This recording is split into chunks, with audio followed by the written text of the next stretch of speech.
I've got a new family, so we're getting a divorce. Take your daughter and leave.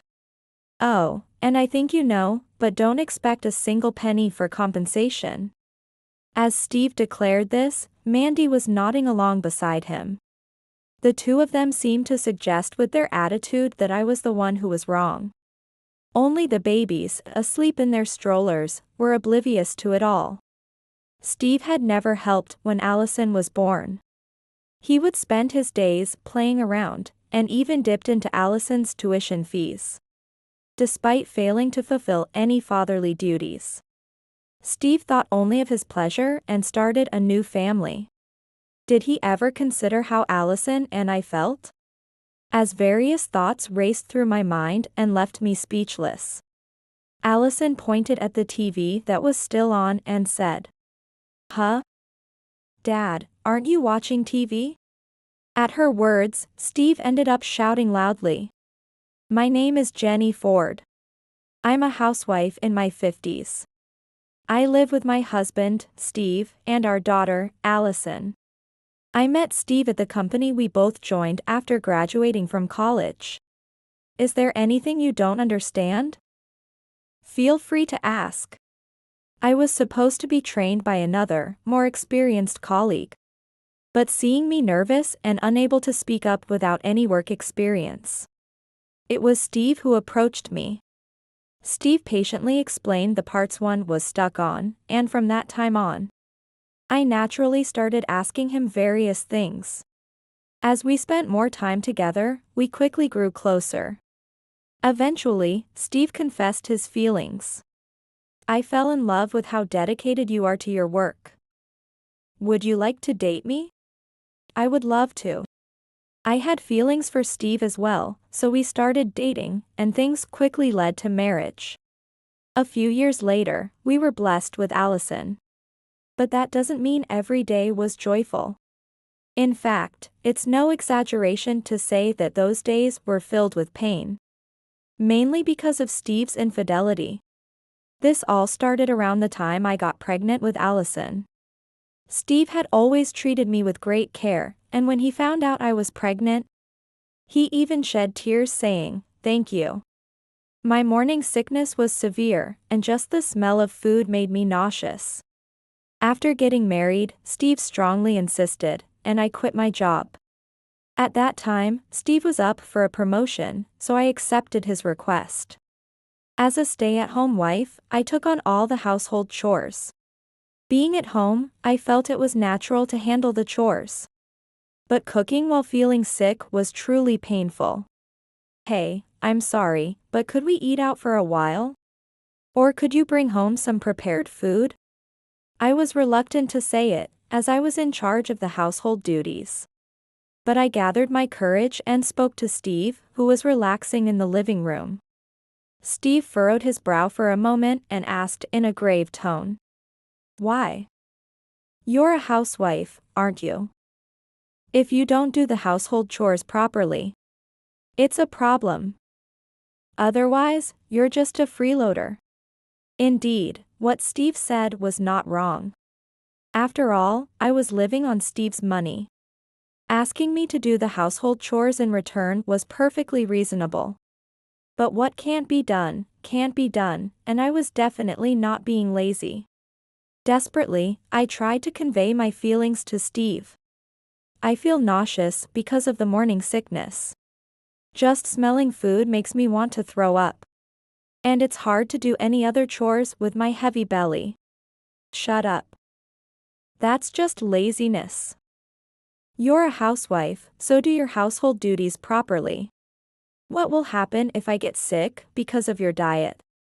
It's your job to think about the nutrition and make a loving meal to welcome your husband." His harsh words made me dizzy on the spot. I didn't ask for help every day, but Steve would just relax in the living room on his days off. It would have been nice if he helped a little with the household chores. No matter how desperately I tried to express my feelings, Steve wouldn't listen at all.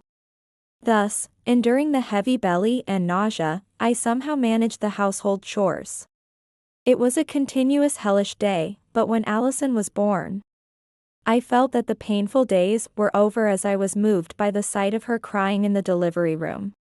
Steve said he was at work, didn't show up at the hospital, nor did he answer my calls. The nurse also seemed a bit uncomfortable looking at the situation. But while holding Allison, I could forget all the unpleasant things. I resolved from the bottom of my heart to protect this child for life. Whatever happens, I will make sure she can live without any hardships. True to form, Steve did not participate in child rearing at all. To ensure we had enough funds to raise Allison, I enrolled her in daycare and started working from home. Of course, I had discussed this with Steve. A housewife with no skills doing a job at home is almost like playing. It won't make much money, but do whatever you want. Without properly understanding the content of my work, Steve scoffed like that. Although I was honestly frustrated, I was now determined to work hard and use that feeling as motivation. Daddy, play with me. Steve usually relaxed in the living room even on weekends, and seeing him like that, Allison would sometimes call out to him. If it were me, I would immediately smile and want to engage with her. But Steve looked at Allison with displeasure and shooed her away. Daddy is busy. I don't have time to play with you. Go play with mommy. Saying that, he hurriedly got ready and left. I've noticed that Steve has been going out more lately. Not just on weekends, but he also seemed to return home later on weekdays. I checked the salary slips, but there was no sign of overtime. Having worked there myself, I knew the company did not impose excessive overtime. Could it be an affair? That thought crossed my mind, and I immediately hired a detective. It turned out he was indeed having an affair with another woman. Allison is here too. What are you thinking? This is unacceptable for a father. Let's get a divorce. I immediately thrust the divorce papers at him, furious. But Steve tried to appease me by saying, divorce, no. What about Allison? If she loses her father at such a young age, it could affect her personality. I had indeed worried about that. If we divorced now, Allison would grow up in a single-parent household. Even if it didn't affect her personality, she could be teased at school. However, that didn't calm my anger. It seemed likely that we would end up divorcing. But then, something made me reconsider divorcing. It was Allison's sleep talking. Daddy, let's play. As she breathed softly in her sleep, she murmured this in a tiny voice. Ever since Steve's affair came to light, there had been a tense atmosphere at home. Somehow, Allison must have sensed it. Still, she sought her father. The earnestness of it brought tears to my eyes. And I felt disgusted with myself for nearly taking her father away in anger. I decided that if a time came when Allison no longer needed a father, then I would consider divorce. I set the conditions for not divorcing, demanding a higher than usual amount of compensation from the affair partner and requiring Steve to spend time with Allison once a week. Eventually, it turned out that Steve covered the compensation that the affair partner should have paid, but I didn't care. As long as both were impacted, that was enough for me. Steve did keep his promise to play with Allison once a week. However, it didn't last long. I felt like complaining about the broken promise. But once our relationship had somewhat repaired and we no longer fought every day, I couldn't bring myself to bring up the past and potentially cause Allison pain again. Time passed, and we both entered our 50s. Allison, whom I had cherished so much, was now over 20 and had a job, able to live on her own. Steve had been on an overseas assignment alone for the past 3 years. So I was left to live alone at home. Worried about me, Allison had lived at home even after she started working. Since the assignment, Steve seldom showed his face at home. Gradually, Steve's presence faded from our lives. That day, Allison was also off work. And we were lazily watching TV and eating snacks when the doorbell rang. Yes? When I checked, there stood Steve and a blonde young woman holding a stroller. At a glance, she seemed about Allison's age. The babies in the stroller were sound asleep, not understanding what was happening just from the video. I hesitantly opened the front door to let them in. "Hello, ma'am. My name is Mandy Stone. I've been seeing Steve." Her words stunned me. Not only had this man betrayed his family once, but he had done it twice. And with someone so much younger than his daughter. The very idea that a man in his 50s could be so enraptured with such a young woman was nauseating. Seeing me speechless from shock, perhaps realizing the impact, Steve laughed shallowly and said, "I've got a new family, so we're getting a divorce. Take your daughter and leave. Oh, and I think you know, but don't expect a single penny for compensation." "Oh, Steve, you're terrible." Their gleaming eyes seemed to say, "Take that," as they both smirked at me, seemingly mocking my speechlessness. Only the sleeping babies in the stroller were oblivious, breathing quietly. This scene reminded me of Allison's sleep talking from that time. But Allison, who had been quietly watching us, suddenly pointed at the TV. "Huh? Dad, aren't you watching TV?" At her words, everyone's eyes turned to the TV. The screen flashed. Today's top female CEO. Rumored yearly revenue of $500 million. The camera switched to the interviewee, and Steve suddenly shouted, Why are you on the screen?" Yes, the female CEO being interviewed was me. After Allison went to daycare, I had started working from home. What began as minor work gradually became more significant. And I established a company to help people like me find good projects. Unexpectedly, there was a demand, and the business grew significantly, registering as a publicly traded company 2 years ago. Now, it was considered a dream company for people doing similar work, with constant job applications and project requests. Explaining this, Steve's face turned pale. Mandy seemed flustered at first, but quickly tried to cover for him. "But, Steve, you're earning a lot too, right? Maybe not $500 million. But you said you're a director and up for promotion, right?" Hearing this, I accidentally let out an "what?" It seemed Steve had fabricated achievements to impress Mandy. "He's just a regular employee, though." "What?" Indeed, there was talk of Steve's promotion at the beginning of our marriage. But that was cancelled because he embezzled company funds. Even if it was a small amount, embezzlement is embezzlement. Crying about the terrible mistake he made, I felt pitiful for Steve and repeatedly begged the CEO, paying back several times the embezzled amount with interest. Of course, that money came from my savings. I had a particular connection with the CEO, and he agreed to continue employing Steve under the condition that he would never be promoted, no matter what, as a concession for my desperate pleas. I am truly grateful to the CEO, but I also feel it was an unnecessary effort. As a result, Steve could never advance in his career, let alone become a director. Probably he lied to make himself appear better to Mandy.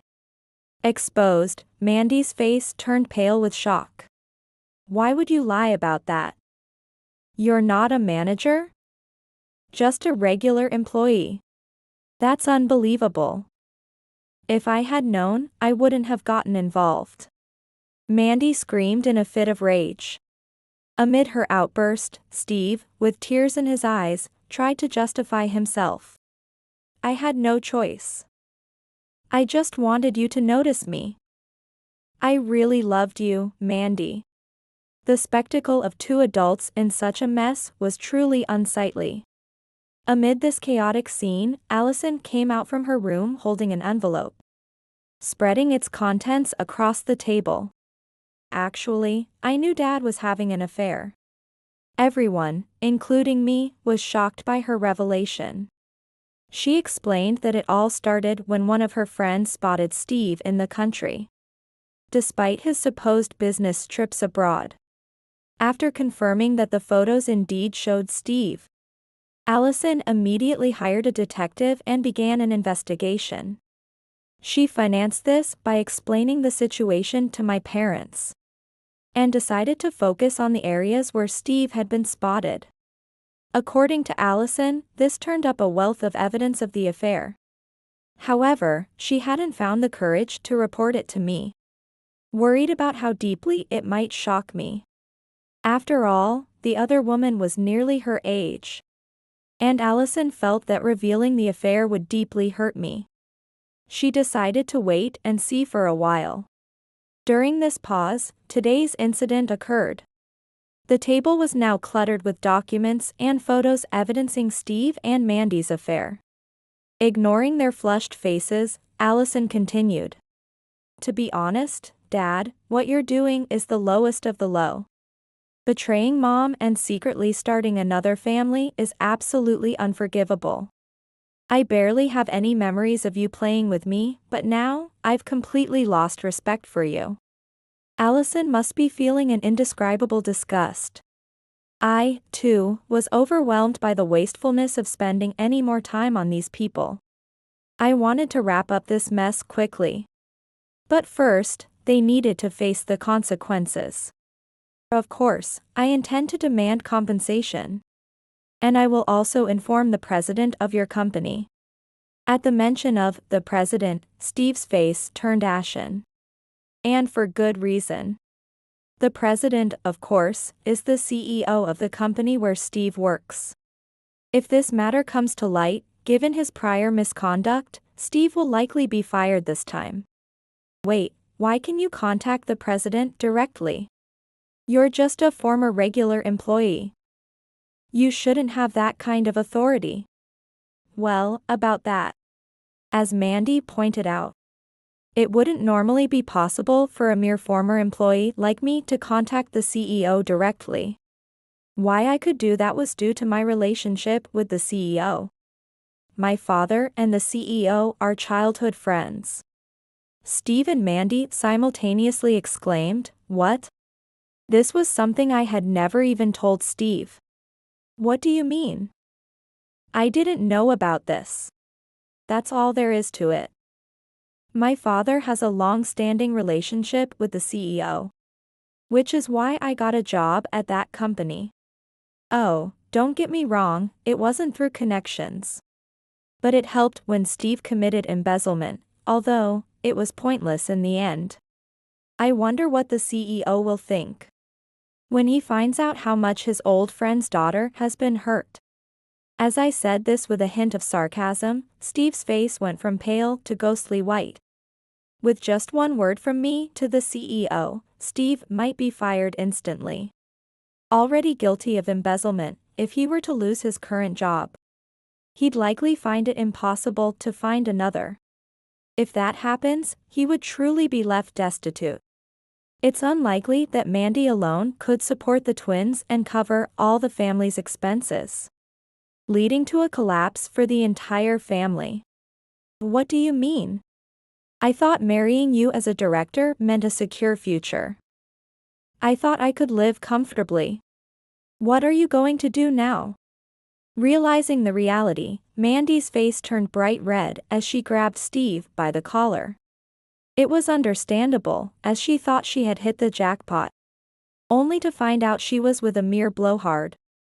As Mandy shook him, Steve desperately tried to maintain a smile, though his face remained ashen. But think about it. If we have the power of love, can't we overcome this? We have a family. Let's pull together for the sake of our family. I believed we could do this together, Mandy. His persuasion was pathetically poor. But such sweet nothings wouldn't sway Mandy. She was likely only interested in the fortune she thought Steve possessed, not in Steve himself. Originally, the likelihood of a young woman like Mandy genuinely falling in love with a man in his 50s for pure reasons is extremely slim. If he were more mindful of his appearance, there might be a slight chance. But Steve is a typical middle-aged man with a protruding belly and a greasy look. Even if I were younger, I wouldn't want to date someone like him. I'll never forgive you. There's no marriage. And make sure you pay child support. These kids are yours, after all. What? Weren't you going to marry me? This isn't what we agreed on. As Steve pleaded tearfully, Allison intervened. But we don't even know if these kids are really dad's, do we? What do you mean? Confused, I tilted my head. Allison then pulled out another document from the envelope. It seems there was still some documentation that hadn't been shown yet. Ah. Stop it. The moment Allison revealed the document, Mandy screamed and lunged to cover it. But a photo fell onto the table. It showed Mandy walking through a hotel district with an unknown man. You had another man besides Steve. What the? When I spoke, Steve snatched the photo I had in my hand. Seeing it, his face turned bright red, and in his anger, he yelled at Mandy. What does this mean? You were betraying me too, weren't you? I really loved you, Mandy. Yet you go off with another man. It's not like that. It's not. Shut up. The kids probably aren't even mine. I won't recognize them as mine until we do a DNA test. Mandy broke down in tears at Steve's words. To think she cheated and even tried to trick him into raising another man's child. Despite being the same age as Allison, she seemed all too cunning. With evidence of the affair and grounds for compensation. It seemed unlikely that Steve and Mandy could repair their relationship. Just as I thought the matter was settled, Steve suddenly started to apologize. What are you thinking? As I asked this, Steve cried out desperately. I realized that you're the only one for me, Jenny. I love only you. I may not have been a good husband before, but I'll do better this time. Please, let's try again. I can't do this without you. What does he mean, he can't do this without me? If that were true, he wouldn't have gone after Mandy. His words now don't move me at all. I'm sorry, but I have no intention of retracting the divorce. Allison and I will leave this house. I'll send the divorce papers by mail, so please sign them and submit them to the office. Saying that, I returned to my room. Allison, sensing what needed to be done, also went back to her room. After some time preparing our things, Mandy and the baby had disappeared. But Steve was left crying alone in the living room. Please reconsider. Don't leave me alone. Despite his pleas, we ignored his presence completely. Allison and I then left the house together. We decided to stay in a hotel for the time being. Once we find a house, we plan to move immediately. The divorce papers have been sent, and I've already consulted with a lawyer. If there are any delays in the filing of the divorce papers, I can discuss that too. I felt a weight lift off my shoulders. Allison continues to go to work as usual. At first, we considered looking for separate homes. But it seems Allison thought I seemed very lonely and suggested, let's live together in the new house. I gratefully accepted her proposal, and together we searched for a new home. Worked, and sometimes went out to play. With Steve out of the way, Allison and I could enjoy our time together. For the first time since my marriage, I could genuinely enjoy various activities without any worries. However, this happy time wouldn't last forever. On a weekday, while I was at the office checking the day's schedule with my secretary, my phone began to ring incessantly. It was Steve. Of course, I couldn't answer it during work hours. I always make sure to keep work and private life separate. So, I ignored it, but it kept ringing off and on repeatedly. So annoying. Frustrated, I decided to answer the still ringing phone when I returned to the hotel. It seemed from the call history that he had been calling nonstop since the first time I noticed. Before I could even say hello, I heard Steve's voice, desperate and pained. "Help me. I'm about to lose the house." Hearing his words, I honestly just sighed. "Is that all? Of course you are. After all, that house isn't in your name." Yes, the family home we had been living in was registered in my name. Initially, the house was under both Steve's and my name. However, after Steve embezzled funds and no longer had prospects for promotion, it seemed unlikely we could keep up with the mortgage payments. So we transferred the deed to my name.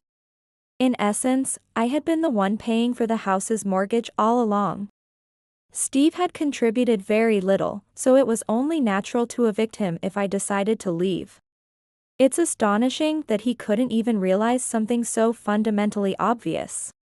It seemed I had been too lenient with Steve for too long. If I had been clearer about my intentions, perhaps the future would have been different. After hearing my words and perhaps recalling these events, Steve, in a pathetic state, desperately clung to any hope. "Please do something. The president said I'm fired. Without a job and now possibly a home. How am I supposed to live? That's not my problem. Sort it out yourself." This situation was entirely Steve's own doing. If he hadn't betrayed our family, even if our relationship wasn't the best, we might have managed to continue as a family. It was all Steve's fault that this was no longer possible. Yet, he refused to accept his own faults and clung disgracefully to any semblance of hope. How could he continue to expose such an appalling side of himself? Even if he showed such a state, I wouldn't sympathize. As far as I was concerned, my relationship with Steve was over. Honestly, it was tiresome even to deal with him, so I decided to end this once and for all. If you hesitate to submit the divorce papers, I'll take it to court. It will probably make it even harder for you to find a job, poor thing. And you still have to pay compensation. Are you sure you can manage?" Upon hearing my words, Steve gasped on the other end of the phone. I added, almost as if to seal his fate, "Oh, and about the president, he seemed angrier than I expected. It looks like he's spreading the word about you everywhere. How nice for you. You're quite the celebrity now." "What? Please do something. If this happens, I'm finished." Steve's voice was steeped in despair.